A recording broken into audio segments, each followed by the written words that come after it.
Hello. So first of all, just to understand who is here, how many of you are actual founders of the companies? Could you raise your hands? Okay, quite a few. So the next 20 minutes are for you. I'm a co-founder of Interactio. My name is Simona, and it took us 7 years through a lot of struggles and lessons learned to get to the top leaders position in remote multilingual meetings space that we had firstly to invent and only then to learn how to scale. So today I'll share you my personal entrepreneurial lessons that might be useful for you if you're also trying to get to somewhere to build something bigger than you are at the moment. So to give you a little bit of context, Interactio is on a mission to build bridges to limitless knowledge. We are here to make sure that 7 billion people at some point can speak their own preferred language. We do that via events, meetings, and conferences. So you can imagine a conference like this one, where sometimes speakers choose to speak their own niche language, like I could do with Lithuanian, or attendees don't understand the main speaker. In that case, instead of getting radio receivers to listen to remote simultaneous interpretation, we would allow you to use your phones to listen to the audio translation. Pretty easy. However, there are also people, it's not automated, there are humans who are interpreting, but those people can be anywhere in the world. So that's what we do. We connect interpreters working remotely with attendees who attend multilingual meetings, conferences, or events. We do that via technology. So why am I here? So first of all, last year it was a big hit for us. We grew 12 times. We currently have 160 people hiring, 100 more until the end of the year. So if you're interested, let me know. We are really hiring right now. We currently work with the top world's events, European Parliament, Commission, sports events, biggest motivational conferences, you name it. But that took us 5 years to actually scale, to get to the scale level at all. And I started when I was 24 years old. So I had to mature in the process. And as founders, we all took our development quite strongly. We worked with mentors. And some lessons I will share with you today, what actually helped me. So the first one is that your first idea might change significantly, probably not your final one. When we started, and again, right now we work with multilingual meetings, we replace simultaneous interpretation equipment in conferences, we actually started with a completely different solution. We had an app that you use in a conference if you want to ask a question. You click a button and your phone becomes a microphone. That was a cool solution. We used it in conferences, but then started to talk to conference organizers. And then realized that they have way bigger problems than microphones in conferences. That simultaneous interpretation was costing them thousands, and we couldn't close our eyes in front of that. We had to make a pivot. So it took us a pivot at least once to actually listen to what our users had to say, to keep inventing things. And once COVID hit, we definitely had to reinvent the whole business model. We had to reinvent the whole product because that had to adapt as well. And this is additional argument, again, if you have a product and you try to polish it till perfection until launch, don't do that, because it will never be perfect until you'll actually get the feedback from the participants, from the attendees, from users. So stay flexible, keep listening to your clients. That helped us significantly. That was a major pivot for us. And it probably never as fast as you expected. It took us one pivot, 5 years to start scaling, and 7 years to take the leader's position to create the category of business.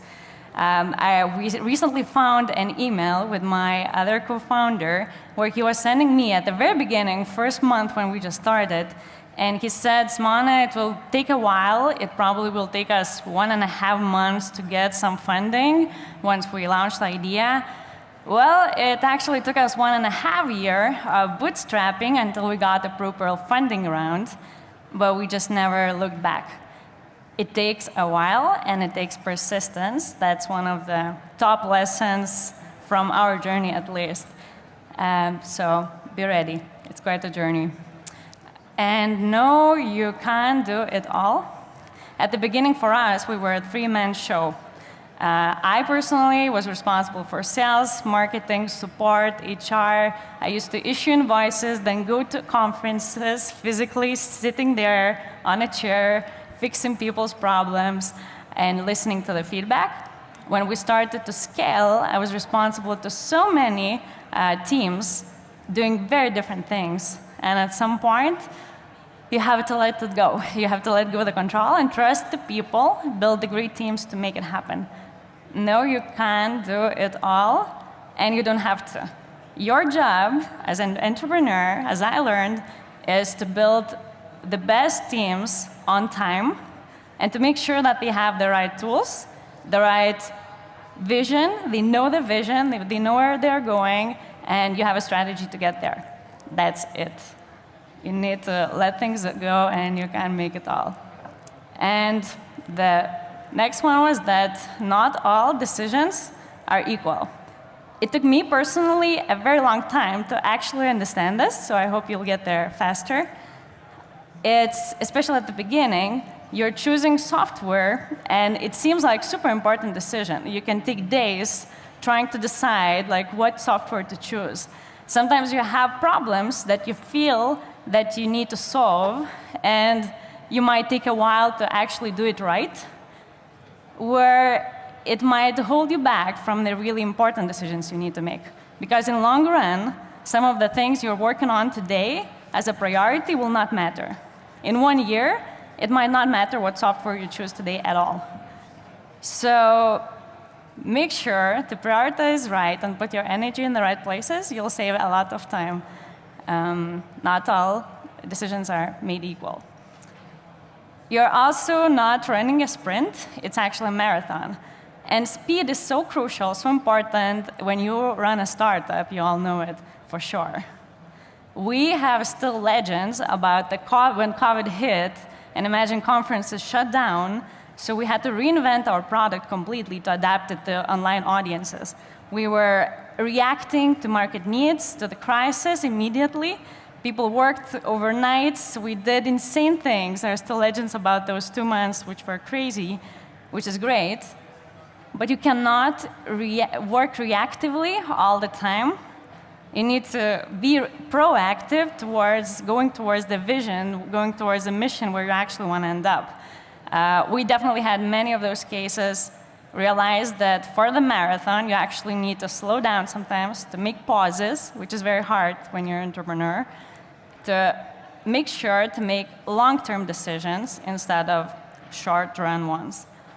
So don't focus on the short-term problems at all, because they might not matter, as long as you go towards your vision and you have a strategy to get there. If you don't, this is where you need to focus now. And, well, you are not your business. This is something that took us a while to figure out as well, because you get attached to your business so much as a founder, and at some point you just need to let it go, especially when you scale on things. And we entrepreneurs, we need to have a pretty big egos. That's a common trait, probably. And at some point, you need to let it go. At some point, you need to realize and review org charts, realize who are the people who have the best competences. It might be that it's not you anymore, or you might be able to do different things. That is one of the crucial parts, which require a lot of self-development that we keep talking here in those sessions here. I hope you get there one day. And a bonus one, probably one of the core things I could give to you today. Make sure you know your why. Because otherwise, if you don't know your why, when it gets really hard, you will just drop it. Like I've seen so many other entrepreneurs, startup founders do. If you don't know your why, you will drop it when it will get hard. And it will get hard. But that is the fun part. So enjoy it and have fun in the process. That's essential. Thank you. Thanks. Thank you very much. I'll take some questions in a moment. If you've got some, line them up. So many points I want to touch on there. You are not your company. We sort of went right through that, but I think that's maybe I can relate to it as well. Like talk about your process, I guess. Like where were you at, and how did you detach yourself from this mental idea that you are not that you think you're everything, but your personality is so intertwined with the companies that you personally have difficulty to pull them apart. How did you do that? Yeah. Great question. Probably there are books covering that topic as well, so we could talk forever. But I think crucial points were that when you are a small company, if one founder leaves or one founder stops working, that's it. Like we saw so many stories like that, right? Where founder dilemmas like ruin the companies. When you grow up, you start scaling, you need to realize that even if you're gone for a vacation, nothing stops, you know? We didn't take vacations at the beginning. We thought we're so important, you know, that for 6 years you work with no rest, no pauses, because how will this company survive without you? And then you go on vacation and they're fine, they're doing great. They're even doing greater because you prepared them to scale things, right? To make their own decisions. I think that is very healthy for a company. And once you scale, it's inevitable. It's impossible to grow a company without disattaching. It's a process. It takes a long time, for sure. So it's somewhere a leap has to be taken. And the leap for you was the holiday when you sort of got some real proof like, okay, this is going to happen. Yes. Turns out I did a pretty okay job at hiring professional people who can be independent. Exactly. And was that beginning that? Was it really, you think that vacation was the first time stuff started to click? I think last year I took my first vacation, maybe first normal vacation in all of this, and then I came back and it's amazing, it's growing, people are doing great things. They don't burn house if you're out. And then you realize this is it, this is how it's supposed to be. Engineer things, you're architect of business, you're not a performer anymore. But when you start, it's the opposite, right? You are the architect, but you are not the performer anymore. It's all right. It's not even a metaphor for me. That's interesting. Yeah, that you take those steps away and you start to realize that I always kind of wondered, like, am I being a good leader if I'm not there? If I go on the holiday or I do something for 1 week, 1 month. But then, okay, you take a step away and you realize, yeah, these people are all right. They actually don't want me looking over their shoulder every day. They don't want me in the middle of all their stuff. They actually prefer to run with. So then we get to this giving away of responsibility. This is when you can build great teams. I think only then you can bring great teams. That is inevitable to have a high-performing business. Talk about the balance there, though, between being too hands-on and too hands-off, because it's somewhere in the middle, and it can that balance can change. If there's a crisis, leader needs to step in and take charge, make stuff happen. But then you gotta okay, bit by bit, let them go again. So is there been some instance in your organization you could think of with something like that? For us, and I think for many startups, is that you as a founder, as I mentioned, I had such a different areas to cover, right? And I'm just 1 out of 3 co-founders. So we have, you need to build people, you have people who cover certain competences, right?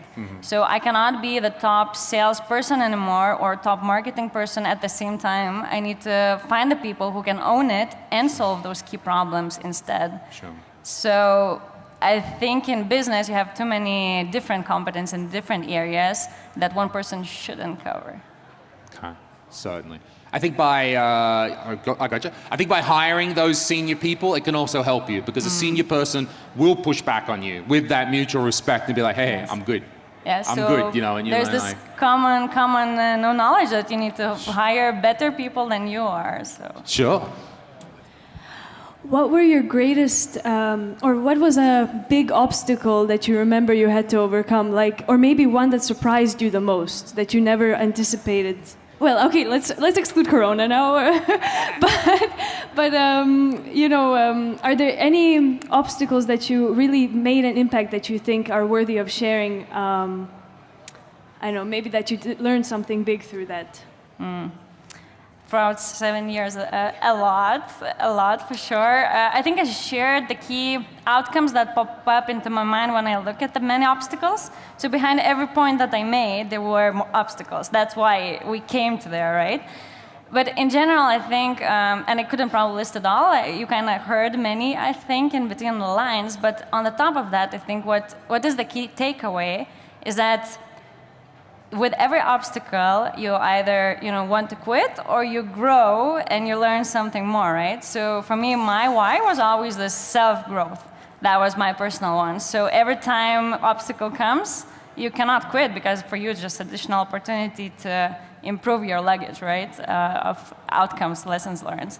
So this is what was this 20 minutes about probably, yeah. Many obstacles. As a founder, you face them every day. Every time there's something tough, I want to quit. But then I realize I'm going to have to tell everybody in my organization I'm quitting, and I realize I can't do that. I got to keep going. That's a good one. So, well, thank you for your sharing, Simona. 2 questions. To Alexander's point, I don't know if you were here for his sharing, but how were you able to balance your personal life and your founder's life as a CBDO? And second question is, if you could go back and do one thing differently, what would that one thing be? 2 very big topics. So to answer shortly, the first one, when we just started, we used to talk with co-founders a lot about this balance, right? Everybody talks about balance in career, family, and so on. Luckily, we started very early on. I started at 24. So I didn't have to balance many things. For me, the key priority was to grow as a person, as a professional, and to build something big. Later in life, I think those topics become more crucial, and then you need to learn how to actually manage it. I had a super strong environment, I would say.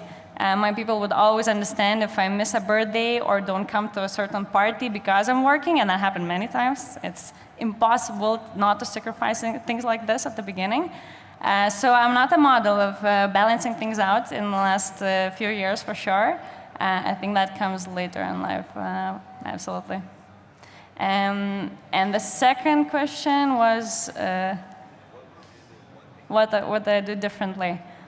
Many things, but probably not focus on unnecessary problems too much.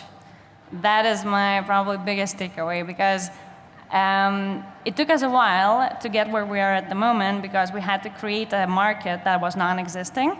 But at the same time, we didn't ditch the sub-markets that were not working really well as fast as we could have, just because we didn't really focus on strategy early on. So I would probably do that differently now, to see more strategically where do we want to end up. Instead of reacting too much, we were running a sprint for too long, probably. It's a marathon, and I would behave differently knowing that now. right, there's definitely hindsight in that answer, because it's like, what? Don't get stressed out about it. It's going to be okay. Just keep on going. You don't know that when it's early on. Anything could die at any time. It's very tough. Hey, we need to leave it there. But Simona, thank you very much for the time. One more round of applause. Sorry, we ran out of time.